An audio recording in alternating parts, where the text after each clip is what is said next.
अस्सलाम वालेकुम एवरीवन। उम्मीद है कि आप सब खैरियत से होंगे। आज हम एक न्यू टॉपिक के साथ आए हैं which is what is Contra account. Contra account क्या होता है, हम इसे कैसे समझें, मुझे तो बहुत मुश्किल लगता था। जब मैं पढ़ती थी तो मुझे एग्जैक्टली समझ में नहीं आता था कि कॉन्ट्रा अकाउंट क्या होता है, कैसे अंडरस्टैंड करें इसको। ठीक है, तो सबसे पहले तो मैं आपको ये चीज़ क्लियर कर दूं कि हमारे जो 5 हेड ऑफ़ अकाउंट्स हैं उसके अंदर ही हमारे कुछ कॉन्ट्रा अकाउंट्स भी होते हैं। ठीक है, तो सबसे पहले कॉन्ट्रा अकाउंट होता क्या है। Contra account is an account that appears as a subtraction from other account.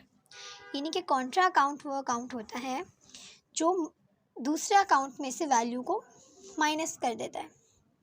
इसकी एग्जांपल से मैं आपको और अच्छे से एक्सप्लेन करती हूँ। सबसे पहले देख लेते हैं कॉन्ट्रा एसेट अकाउंट। तो एसेट हमारे पता है, हमारे पास 2 एसेट्स होते हैं, current assets and fixed asset. ठीक है, तो हमारे करंट एसेट का पहला अकाउंट है अलाउंस फॉर बैड डेट्स। ठीक है, तो ये चीज़ हमारी एमसीक्यूज में भी आती है पेपर के अंदर कि अलाउंस फॉर बैड डेट जो है वो कॉन्ट्रा अकाउंट है। कौन सा अकाउंट है, तो हम उसे कॉन्ट्रा अकाउंट लिखते हैं।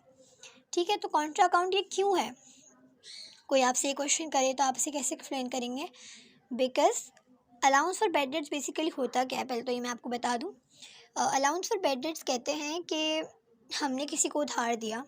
ठीक है, उधार देने को अकाउंट रिसीवेबल कहते हैं। मैंने आपको बताया था हम किसी को उधार देते हैं तो हम अपने पास कैसे रिकॉर्ड करते हैं, अकाउंट रिसीवेबल से, कि वो अभी हमें रिसीव होना है। ठीक है, तो अब हमने किसी को उधार दिया और हमें ये चांसेस लग रहे हैं कि ये हमें उधार वापस नहीं करेगा, तो हम उसे भी अपने पास रिकॉर्ड कर देते हैं कि ये हमारे बैड डेट्स में शामिल हो गया है। हमें लगता है कि ये अभी हमें पैसे वापस नहीं करेगा।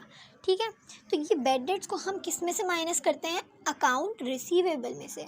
अकाउंट रिसीवेबल हमारा एसेट अकाउंट था, करंट एसेट अकाउंट था, और ये हमारा कॉन्ट्रा करंट एसेट अकाउंट है। तो ये किस में से माइनस हो रहा है, अकाउंट रिसीवेबल में से। यानी कि अकाउंट रिसीवेबल में से हम अलाउंस और बैड डेट्स को माइनस कर रहे हैं। बहुत सिंपल सी बात। अब हम अपनी नेक्स्ट साइड पे देख लेते हैं फिक्स्ड एसेट्स के अंदर। फिक्स्ड एसेट्स के अंदर जो कॉन्ट्रा अकाउंट होता है वो है अलाउंस फॉर डेप्रिसिएशन। सही है, अब पहले हमें देखना है कि अलाउंस फॉर डेप्रिसिएशन होता क्या है और ये कॉन्ट्रा अकाउंट क्यों है। सही, तो अलाउंस फॉर डेप्रिसिएशन क्या होता है, सेकेंड ईयर के अंदर इंशाल्लाह आप पढ़ेंगे। ये पूरा एक डिटेल चैप्टर है, लेकिन अभी मैं आपको इसका एक सिर्फ इंट्रोडक्शन दे देती हूँ कि ये क्या होता है। तो allowance for depreciation basically fixed asset जो हमने पढ़ा कि जिनकी 1 साल से ज़्यादा जाके जो वो कैश में कन्वर्ट होता है। ठीक है, इनकी एग्जांपल्स में हमने पढ़ा मशीनरी, इक्विपमेंट, ये तमाम चीज़ें। ठीक है, तो अब आपके जहन में यही होना चाहिए, यही बात होती है कि ज़ाहिरी बात है, अब अगर आप एक चीज़ ख़रीद कर लाते हो तो उसकी वैल्यू जो है वो इतनी ही नहीं रहती। फॉर एग्ज़ाम्पल आप मोबाइल फ़ोन ख़रीद कर लाए हैं तो कुछ टाइम बाद उसकी वैल्यू कम हो जाएगी। अगर आपने फॉर एग्ज़ाम्पल 30,000 का मोबाइल लिया है तो कुछ टाइम बाद अगर आप उसे बेचने के लिए जाएंगे तो वो आपका 20 या 15 का बिक जाएगा। ठीक है, तो यही चीज़ हमारी डेप्रिसिएशन कहलाती है कि हमें पता होता है कि भाई हमारी एसेट की वैल्यू डिक्रीज़ होने वाली है, तो हम इसको अपने फिक्स्ड एसेट की वैल्यू में से माइनस कर देते हैं। ठीक है, अब हम अपना नेक्स्ट देख लेते हैं। तो नेक्स्ट है हमारा कॉन्ट्रा लायबिलिटी अकाउंट। तो इसके अंदर हमारी एग्जांपल में आता है डिस्काउंट ऑन बॉन्ड पेएबल। ठीक है, तो जो भी बॉन्ड पेएबल की अमाउंट होती है उसमें जो भी डिस्काउंट्स होते हैं हम उसको उसमें से लेस कर देते हैं। ठीक है, इसके बाद देख लेते हैं हमारा है Contra expense account. Contra expense account के अंदर जो है वो हमारे पास परचेज रिटर्न एंड परचेज जो है वो purchase return and allowances and purchase discounts. ठीक है, तो जब हम इनकम स्टेटमेंट में जो है वो नेट परचेजेस निकालते हैं तो इन दोनों चीज़ों को जो है वो अपनी परचेजेस में से लेस करते हैं, तो हमारे पास नेट परचेजेस आ जाती हैं। ठीक है, फिर आगे देख लेते हैं हमारा है Contra revenue account.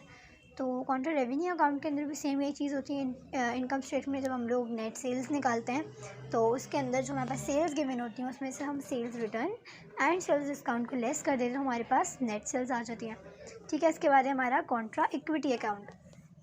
Contra equity account में हमारे पास आ जाती हैं ओनर्स ड्राइंग। ठीक है, तो जब बैलेंस शीट के अंदर हम अपना कैपिटल कैलकुलेट कर रहे होते हैं तो उसके अंदर से जो है वो हम अपनी ड्राइंग को लेस कर देते हैं, तो हमारे पास हमारा जो है वो कैपिटल की अमाउंट आ जाती है। ठीक है, तो ये था सारा कॉन्ट्रा का इंट्रोडक्शन। कॉन्ट्रा क्या होता है, इसकी क्या क्या एग्जांपल्स होती हैं, कौन कौन से अकाउंट इसमें ऐड होते हैं। तो उम्मीद है कि आपको वीडियो अच्छे से समझ में आ गई होगी। तो वीडियो अच्छी लगे तो वीडियो को लाइक कीजिएगा और चैनल को सब्सक्राइब कीजिएगा और मुझे कमेंट में बताइएगा कि आपको वीडियो कैसा लगा। Thank you.